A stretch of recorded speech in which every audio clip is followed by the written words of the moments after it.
共建“一带一路”倡议提出10周年，他称赞这一倡议富有远见，成果显著，为本国资源禀赋和历史人文感到骄傲。他表示，希望各国相互尊重，命运与共。肯尼亚总统威廉·鲁托在内罗毕接受高端访谈独家专访，敬请收看。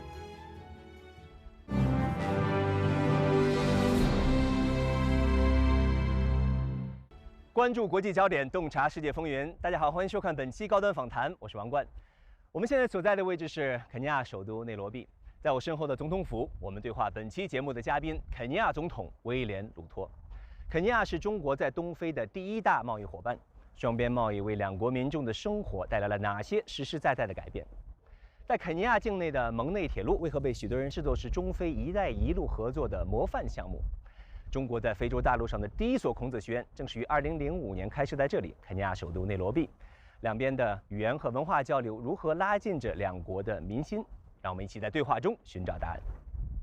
President Rutem, great to finally see you. Thank you for this opportunity. Thank you very much, my good friend, and welcome to Kenya. Talking about your visit to China to attend this third ever BRI Forum for International Cooperation, how do you look at the significance of the BRI and also this forum?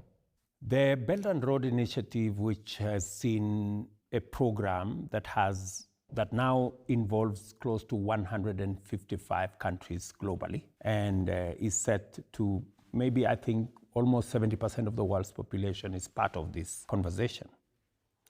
It has 3 elements. Number one, we are going to have a conversation about sharing on experiences.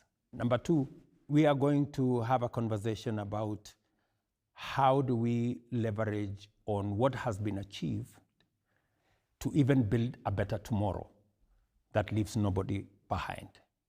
And of course, talking to the private sector.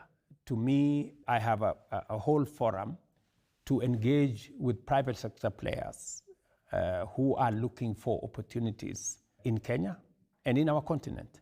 Because as you are aware, the African continent is a continent of the future. The youngest continent anywhere in the world, demographic-wise? Absolutely. President Rutem, on both a conceptual level as well as a practical level, how do you look at the value, the merits of this Belt and Road Initiative, which was initially, of course, a concept, a notion, transpiring into numerous projects and action plans around the world today, 10 years on? How do you look at all this? I think it was visionary. How do we build current infrastructure, road, rail, digital infrastructure, to support trade in the 21st century, building on the experience of what happened centuries back. So I think from concept, there are now tangible projects, measurable outcomes that we can see. For example, in Kenya, the SGR, when we were having a conversation about SGR, it looked far-fetched. Today, we have cargo, we have passenger on the SGR, we have real tangible outcomes out of the SGR.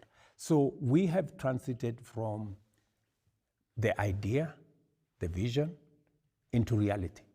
Talking about the Nairobi-Mombasa SGR project. First of all, have you ever taken a ride on the train yourself? Yes. What was it like? Yes. Oh yes, it's quite an experience. And many of the people who have taken, in fact, the challenge we now have is that for you to get onto the SGR, you need maybe a week's booking in advance. Wow. You cannot wake up in the morning and get a seat on the SGR. There's a lot about the occupancy. Yeah. So I think that's the experience that we have. And it's no longer Mombasa to Nairobi. We now have it all the way to Naivasha. And among the conversations we will be having with other countries is how other countries beyond Kenya, Uganda, DRC, Congo-Brazzaville, are also thinking about the same. How do we connect the East from the West? So other countries are also looking at what can they learn from Kenya and how can they be part of this great success. 下午2点，随着一声清脆的汽笛声，由蒙巴萨开来的列车准时抵达内罗毕站。机务调度中心里，调度员正盯着电脑屏幕，仔细监测着列车的运行状况。这条铁路已经安全运营超过2300天了。我们在调度中心主要工作是保证安全。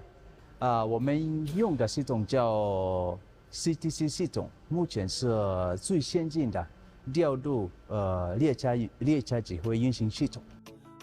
CTC 调度集中系统来自中国，蒙内铁路由中国企业承建，于2017年建成通车。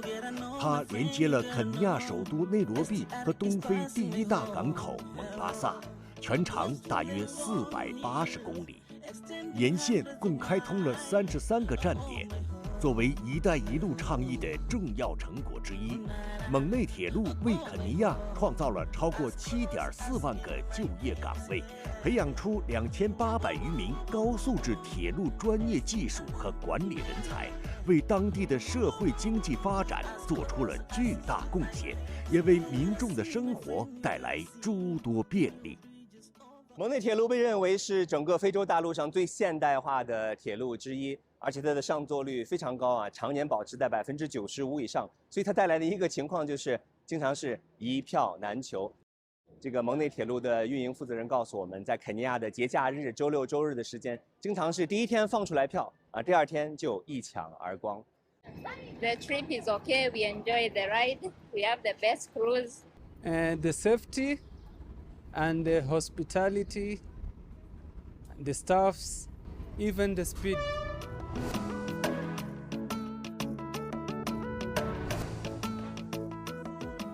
Nisikize mi rafiki yangu, nisikize mi, hadithi za reli ya SGR ni nyingi, imeleta urafiki kwetu na matumaini ya kila mtu.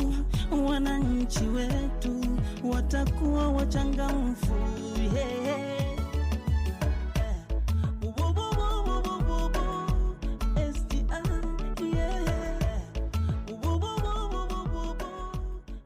President Ruto talking about bilateral relations. Kenya opened the first Confucius Institute anywhere in Africa. China established ties with Kenya 2 days after the independence of Kenya. And China was actually the 4th country anywhere in the world to open an embassy in Nairobi after you gained your independence. Bilateral trade tripled in the past 10 years. What do you think all this said about the state of affairs with our relationship, and how would you characterize the current state of China-Kenya ties? The statistics you have given from Confucius Institute, from opening your embassy 2 days after our independence, from the bilateral relations escalation 3 times in the last 10 years, and all the relationship that we have built between leaders and people in Kenya and between Kenya and China speaks to a very strong bond of friendship, of relationship that goes beyond the ordinary structures of government, but goes down to people relationship, not just government, private sector, business, investment, and people-to-people relations. We have a deep relationship around culture, around what we celebrate, our humanity, and it just confirms that Kenya and China have been friends, and that friendship has not stagnated. It's been growing, and it is set to grow even more going into the future. And it is part of the reason why I'll be traveling to China, to build and cement and consolidate that relationship that has been built by the leaders who came before us, the people who came before us. And it is our opportunity between President Xi and myself to build on that foundation and take our countries to the next level. Mr. President, talking about bilateral trade of our 2 countries, in the past 10 years, trade between China and Kenya grew by 200%. In other words, it tripled in the past 10 years, up from $2.84 billion in 2012, all the way to $8.52 billion in 2022. How do you think that has benefited people on both sides? First, it speaks to the robust relationship between our two countries. I think if there is a country in Africa where China has a friend, demonstrated by what you've just said, it is Kenya. And it speaks to the Kenyan work ethic. It speaks to the Kenyan private sector. It speaks to the Kenyan government and officials working together with their Chinese counterparts. And if you look critically, there is a growing investment capital that is coming to Kenya. Originally, it was based on trade. It was based on goods and services, but now it's slowly moving towards investment. I mean, many Chinese companies are beginning to find Kenya as a favorable investment destination. Talking about our bilateral relations, it's about optics sometimes, reality versus myths. Mr. President, as you realize this, as you probably know this better than many, for example, according to Kenya's National Treasury and Economic Planning Ministry, Kenya's debt stands at a little over $6 billion as of March 2023, where Chinese loans accounted for some 17% of its total external public debt. However, if you read news from the Western media news sources, the sense would be that it's as if debt is the defining issue of our two countries. How do you feel about that? Well, as you've said yourself, there is myth, there is rumor, there is perception, and then there is reality. The reality is that China is not our largest debt holder. We have huge relationships with the World Bank, with IMF, with European Union, with the US, with many other destinations. And the same way the relationships are mutual with others, it is mutual between China and Kenya. And our relationship is based on win-win. We are able to negotiate for ourselves what we think is balanced and fair to the people of Kenya and to our partners.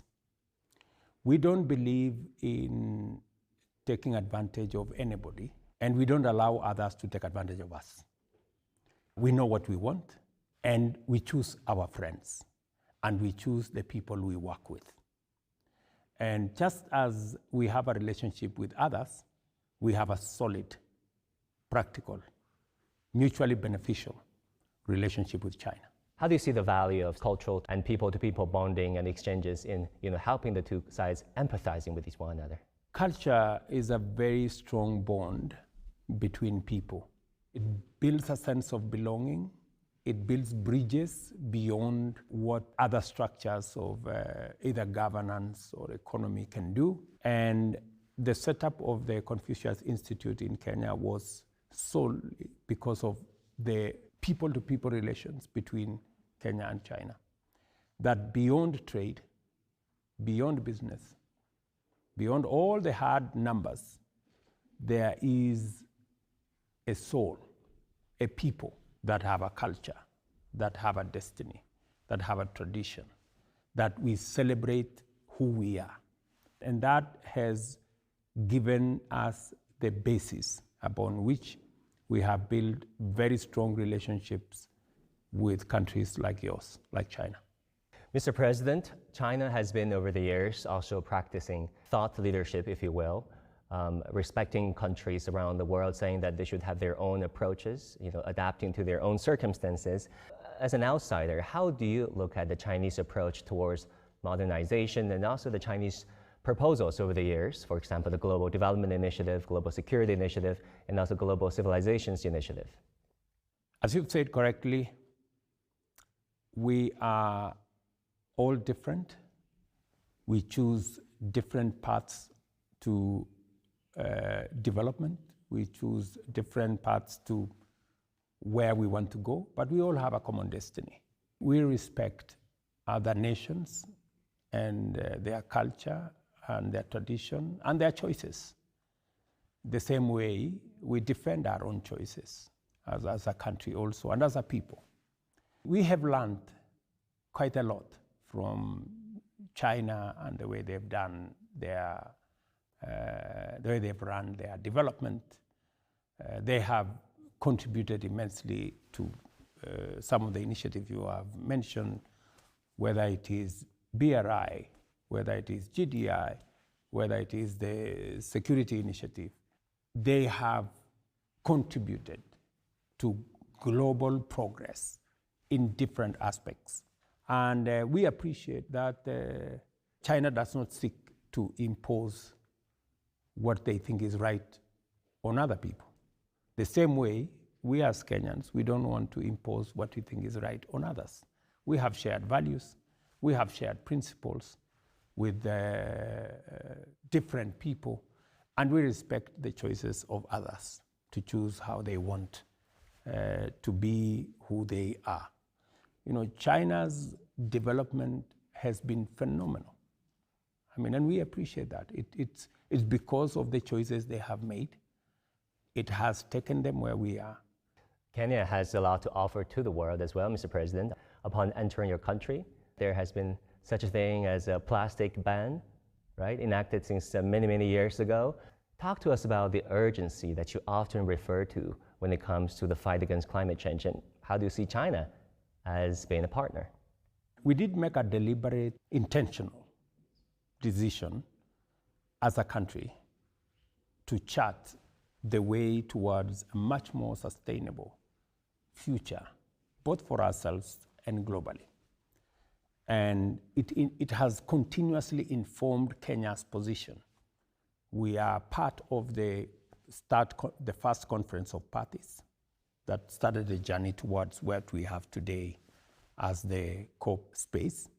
We have made contributions in the space around environment and habitats, and that's why Kenya hosts the United Nations Environmental Program and also Habitat.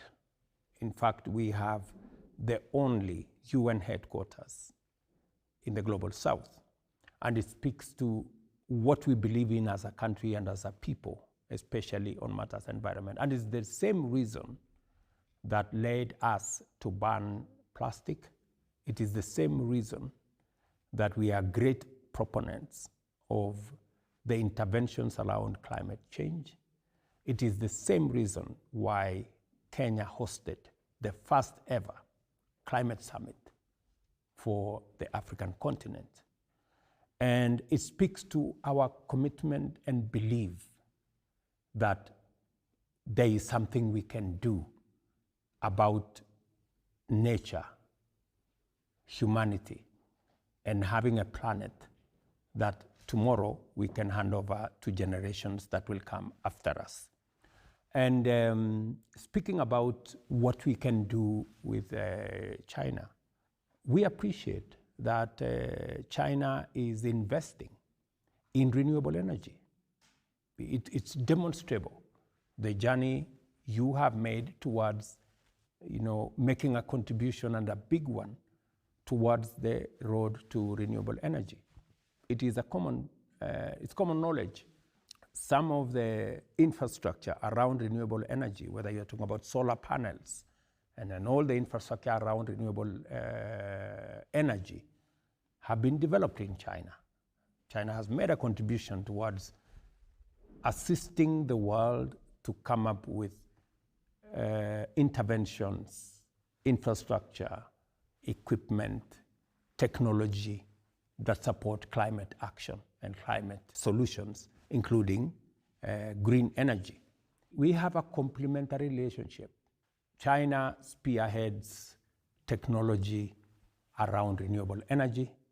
Kenya is a frontline state on advocating for climate action that enables us to unlock the huge potential that we have, especially in the African continent, on renewable energy. Whether you're talking about solar, geothermal, wind, hydro, that is the space where Kenya is pushing. 肯尼亚，一个多彩多姿的东非国家，它东临索马里，南接坦桑尼亚，西连乌干达，北与埃塞俄比亚、南苏丹交界，东南濒临印度洋。赤道横贯其东西，东非大裂谷纵贯其南北。肯尼亚是人类发源地之一，境内曾出土约250万年前的人类头盖骨化石。得天独厚的地理位置和气候条件，使得这个国度同时拥有壮丽的自然美景和灿烂的人文历史。每年7至9月，东非草原上的动物大迁徙，更是让人感叹大自然的震撼与生命的奇迹。One final question, Mr. President, a personal question, if you don't mind. You often talk about the poverty of your youth, recalling the days where you went barefoot for many, many years. You got your first proper pair of shoes at age, what, 15? 14. 14? When I first went to secondary school. Wow. And of course, you sold peanuts and chickens on the side of the street to make money. And later on, you obtained a PhD in plant ecology, became a parliamentarian, a deputy president and president. How would you recall those days? What did those childhood hardship days mean to you and to the man that you later become? I think there are 3 aspects to this. One aspect is where you start doesn't define you as a person. Learning from the little things, the reality of the moment when I grew up, informed to a great extent the person I became. That it was possible to overcome the challenges of growing up as a child. It was possible to go to secondary school and wear shoes for the first time and be in class with children whose parents were much more endowed. But being in class, we became as good, maybe sometimes better, than other students. Went on to run, and I ran for the first time. And by God's grace, I was elected first time. And I ran against giants, against people who had stature, who had status, who had currency. So that helped understand a lot better, contextualize people's needs, what can be done, what should be done, how, and helped me along the journey. That's number 1. Number 2, it also gave me the opportunity to have a broader view of what humanity is. That today you can be here, tomorrow you can be in a different place. A child from any background could go to school, an undergraduate, a postgraduate, and earn a PhD, that it's possible. And thirdly, it became an inspiration. You know, I see myself as an inspiration to many children. I can tell you, there are many children who look at me and say, I must make it. And they are not few. And I have taken also the liberty to mentor many other young people, many leaders. And my hope is that I can mentor leaders that will be better than myself. What a story and what an inspiration. President Williamem Rutem, His Excellency, thank you so much for all this. Thank you, my friend. Thank you.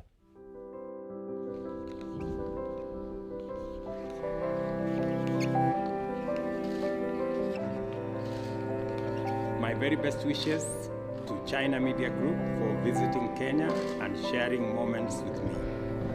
Your coming speaks volumes of care to Kenyans and Africans. We look forward to building on this relationship for humanity's benefit.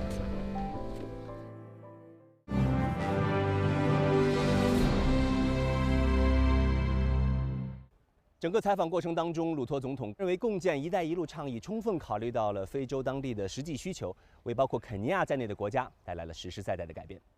好，感谢您收看本期高端访谈，我是王冠，我们下期再会。 See, my friend, you gotta see new bridges over all places. See yourself the miracles, and the sin will make you pleased. Yeah, my hometown, yeah, my hometown, gaining newly refreshed faces.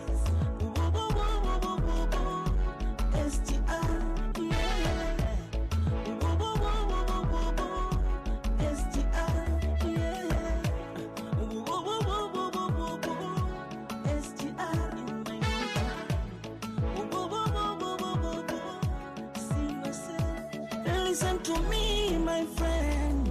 Listen to me. STR.